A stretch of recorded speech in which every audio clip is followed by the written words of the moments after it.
प्रणाम मित्रों, परम पूज्य गुरुदेव और परम वंदनीय माता जी की शिष्य उपस्थिति में आइए स्वाध्याय आरंभ करते हैं। मेरे साथ एक स्वर में बोलेंगे ओम भूर्भुवः स्वः तत्सवितुर्वरेण्यं भर्गो देवस्य धीमहि धियो यो नः प्रचोदयात्। आज का विषय है निष्काम कर्म ही कर्म योग है। इंग्लैंड के एक प्रसिद्ध चिकित्सक थे लॉर्ड मोनिहन। वे चिकित्सकीय कार्य को बड़ी ही कुशलता और सफलतापूर्वक किया करते थे। वे सदैव प्रफुल्लित और प्रसन्न रहा करते थे। वे भीड़ भाड़ वाले स्थानों पर भी कुशलतापूर्वक ऑपरेशन कर दिया करते थे। एक बार उनसे एक पत्रकार ने पत्रकार वार्ता में पूछा, डॉक्टर मोनिहन, किसी रोगी के ऑपरेशन के लिए किसी शांत एकांत स्थान की आवश्यकता होती है जहां एक चिकित्सक अच्छी प्रकार ऑपरेशन कर पाता है, पर आप भीड़ भाड़ वाले शोर शराबे से भरे हुए स्थान पर भी इतनी सरलता से ऑपरेशन कैसे कर दिया करते हैं? आपकी इस एकाग्रता का क्या रहस्य है जो आप व्यस्ततम स्थानों पर इतनी भीड़ के मध्य भी इतनी सरलता से जटिल ऑपरेशन कर दिया करते हैं? लॉर्ड मोनिहन ने उत्तर दिया, भीड़ कैसी, मैं जहाँ भी ऑपरेशन करता हूँ वहाँ तो मैं और मेरा रोगी सिर्फ 2 ही लोग उपस्थित होते हैं, औरों पर तो मेरा ध्यान ही नहीं जाता। रही बात एकाग्रता की, तो मैं अपने को उस रोगी के स्थान पर देखता हूँ जो इतनी भीड़ भाड़ वाले स्थान पर भी स्वयं को निश्चिंत होकर मुझे सौंप देता है, और जब मैं उसको इतनी सहजता के साथ स्वयं को मुझे सौंपते हुए देखता हूँ, तब मैं भी अपने को निश्चिंत होकर अपने भगवान को सौंप देता हूँ। बाकी का काम तो भगवान स्वयं कर देते हैं। सचमुच निर्भर होकर स्वयं को भगवान को सौंप देना और निष्काम भाव से अपना हर एक काम करना ही कर्मयोग और ऐसा कर्मयोग है कि जीवन में सुख, शांति, प्रसन्नता, प्रफुल्लता, सफलता के साथ साथ मोक्ष, मुक्ति, आत्मोद, आत्मानंद का आधार बनता है। लॉर्ड मोनिहन की कुशलता, सफलता, प्रफुल्लता का कारण मात्र उनकी चिकित्सकीय विशेषज्ञता नहीं हो सकती थी, वरन उनकी कुशलता, एकाग्रता, प्रफुल्लता का कारण उनकी निष्कामता थी। अपनी निष्कामता के कारण ही वे कार्य करते हुए स्वयं को भगवान के हाथों में सौंप कर निश्चिंत हो जाया करते थे। वे स्वयं को भगवान के हाथों का एक यंत्र मात्र मानकर निष्काम भाव से ऑपरेशन करते थे। अपना कर्म करते थे और अपने हर कर्म को भी, उसके परिणाम को भी भगवान को ही सौंप दिया करते थे, अर्पित कर देते थे। फलस्वरूप कर्म करते समय वह कर्म के अच्छे बुरे परिणाम की चिंता से मुक्त रहते थे। इसीलिए हर कर्म में उनकी गहरी एकाग्रता होती थी। कर्म में एकाग्रता होने से वे अपने कर्म को कुशलता और सफलतापूर्वक संपन्न करते थे, और यही उनकी प्रसन्नता और प्रफुल्लता का कारण भी था।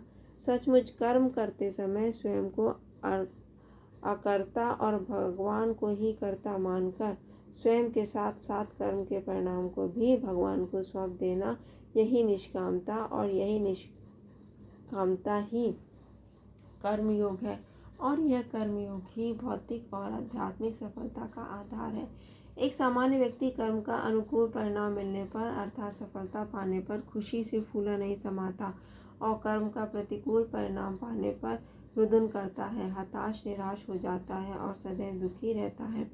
वहीं निष्काम कर्म करने वाला कर्मयोगी सुख दुख, सफलता असफलता, हर्ष विषाद दोनों ही स्थिति में समान बुद्धि वाला अर्थात समभाव समत्व की स्थिति में रहने वाला होता है और सदैव प्रफुल्लित रहता है।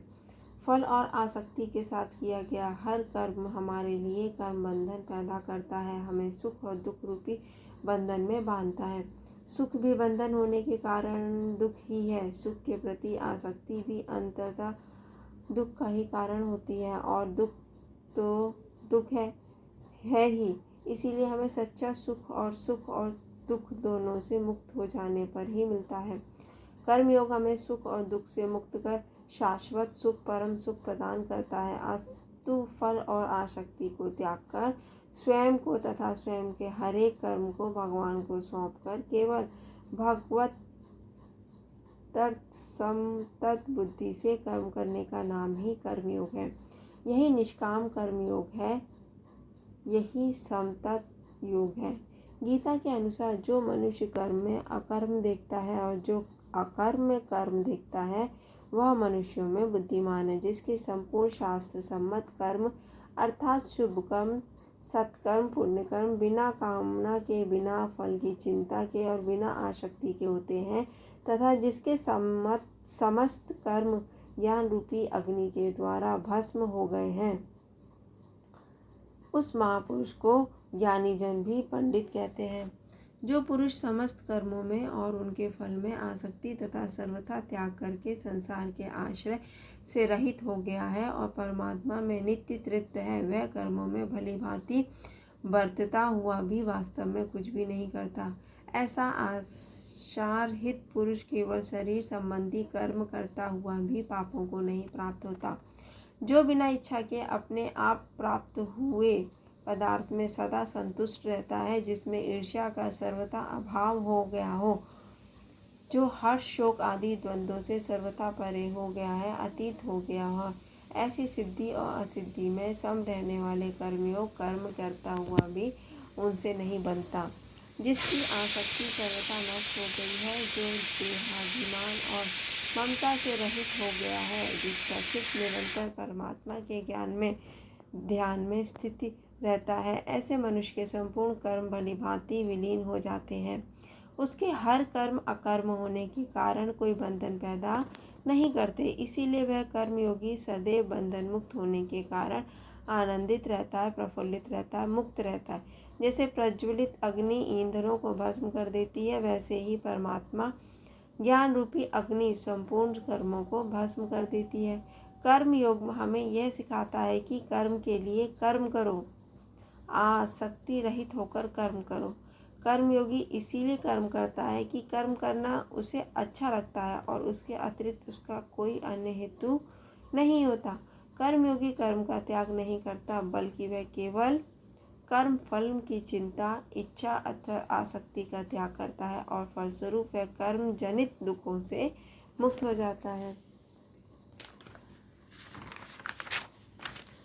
वह यह जानता है कि दुख का बंधन आसक्ति की प्रतिक्रिया का ही फल हुआ करता है। मन का समत्व भाव ही योग है, जिसमें मनुष्य का सुख दुख, लाभ हानि, जय पराजय, संयोग योग को समान भाव से चित्त में ग्रहण करता है। कर्म करते समय उस कर्म के परिणाम अथवा फल की चिंता, इच्छा, आसक्ति का त्याग कर कर्म करने से वह कर्म भी पूजा के समान हो जाता है। वह कर्म निष्काम हो जाता है। निष्काम कर्म पवित्र कर्म है, इसीलिए वह कर्म भगवान को समर्पित हो जाता है। संसार का कोई कार्य ब्रह्म से अलग नहीं है, इसीलिए कार्य की प्रकृति हो कोई भी हो, निष्काम होने से अर्थात पवित्र होने से वह कर्म भगवान को ही अर्पित समर्पित हो जाता है। पुनर्जन्म का कारण भी वासनाओं या अतृप्त कामनाओं का संचय है। कर्मयोगी कर्म फल के चक्कर में नहीं पड़ता, अतः उसके चित्त में वासनाओं का संचय भी नहीं होता। इस प्रकार कर्मयोगी पुनर्जन्म के बंधन से भी मुक्त हो जाता है। भगवान कृष्ण गीता में अर्जुन को निष्काम कर्म अर्थात कर्म योग का उपदेश करते हुए कहते हैं कि हे अर्जुन, तुम मुझ अंतर्यामी परमात्मा में लगे हुए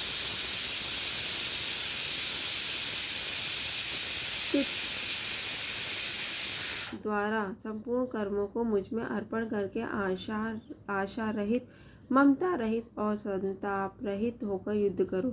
यदि हम भी गीता में भगवान श्री कृष्ण के द्वारा उपदेशित इस निष्काम कर्म के अनुसार अपने मन, बुद्धि, आत्मा को अंतर्यामी परमात्मा में लगाकर संपूर्ण कर्मों को परमात्मा को अर्पित करके आशा रहित, ममता रहित, आसक्ति रहित और संताप रहित होकर कर्तव्य करें तो हम भी सदैव आनंदित प्रफुल्लित रहेंगे, क्योंकि निरंतर आसक्ति से रहित होकर मन, बुद्धि, आत्मा को परमात्मा में लगाए रखकर कर्म करने से साधक अपने कर्तव्य कर्म को भी भलीभांति और कुशलतापूर्वक कर पाता है। वह कर्मयोग के द्वारा परमात्मा को भी प्राप्त हो जाता है। धन्यवाद मित्रों। ओम देव शांति, अंतरिक्ष ओम शांति, पृथ्वी शांति,